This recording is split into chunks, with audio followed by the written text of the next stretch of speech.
Tahap awal manajemen adalah planning, yaitu menyusun rencana sebelum mulai bekerja, menentukan tujuan, target, strategi, dan pembagian waktu. Awalnya, kelompok kami memulai dengan brainstorming dan menentukan ide. Dengan banyaknya argumen, kami akhirnya memilih tema kampanye anti rokok. Karena isu ini dekat dengan kehidupan kita, termasuk lingkungan kampus.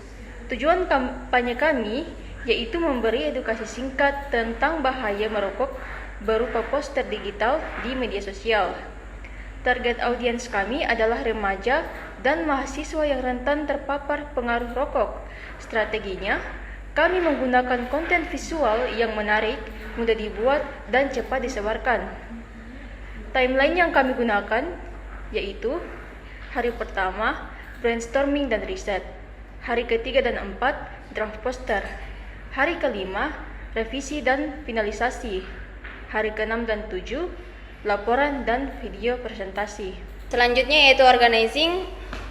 Setelah planningnya jelas, kemudian mengatur dan membagi tugas agar pekerjaan terarah dan tidak tumpang tindih. Dalam proyek kampanye anti rokok, tugas dibagi sesuai kemampuan anggota. Sakaria dan Azriha mengumpulkan data bahaya rokok, Nasya membuat desain poster, saya Afilia mengelola penyebaran konten di media sosial, kemudian Irene menyusun laporan dan mengordinasi kegiatan, serta semua anggota bersama-sama membuat video presentasi. Pembagian ini membuat tiap anggota fokus pada tugasnya namun tetap saling mendukung dengan komunikasi rutin untuk memantau progres. Baik, selanjutnya yaitu yang ketiga yaitu adalah estimating. Setelah rencana dalam pembagian tugas sudah jelas, kami masuk ke tahap estimating, yaitu pelaksanaan dari semua yang sudah disusun sebelumnya. Secara sederhana, estimating adalah saat dimana ide-ide yang tadinya hanya ada di kepala mulai diwujudkan menjadi sesuatu yang nyata.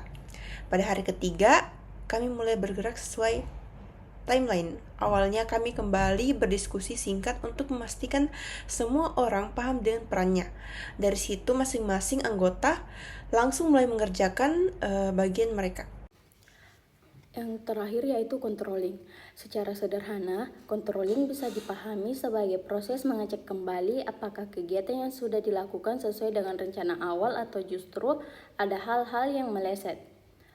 Pada tahap ini, kami melakukan evaluasi kampanye dan menemukan beberapa kendala teknis dan keterlambatan postingan. Namun, kami menjadikannya sebagai kesempatan untuk belajar dan memperbaiki diri. Kami menyadari pentingnya disiplin dan antisipasi hambatan dalam menjalankan sistem POAC.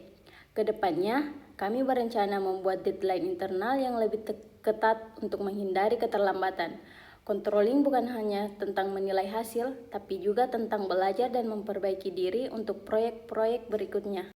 Dalam menjalankan kampanye, kami menghadapi beberapa kendala seperti kurangnya minat audiens, informasi yang membosankan, waktu pengerjaan terbatas, kurangnya data valid, kesulitan kerjasama tim, dan kedisiplinan waktu.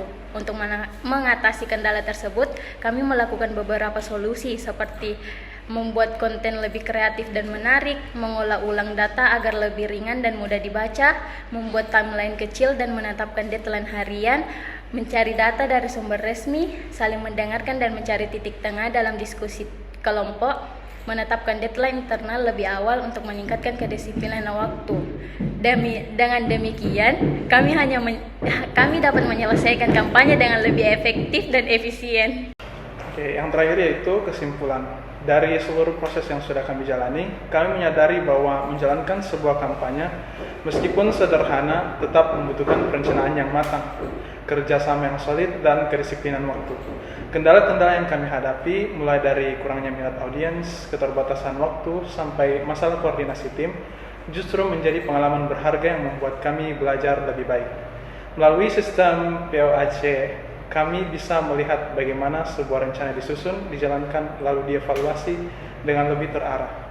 Walaupun hasil yang dicapai belum sempurna, kami merasa proses ini telah memberi pelajaran penting tentang pentingnya komunikasi, efisiensi, dan adaptasi terhadap hambatan. Harapannya pengalaman ini bisa menjadi bekal untuk proyek-proyek berikutnya agar berjalan lebih baik, lebih disiplin, dan tentu saja lebih berdampak.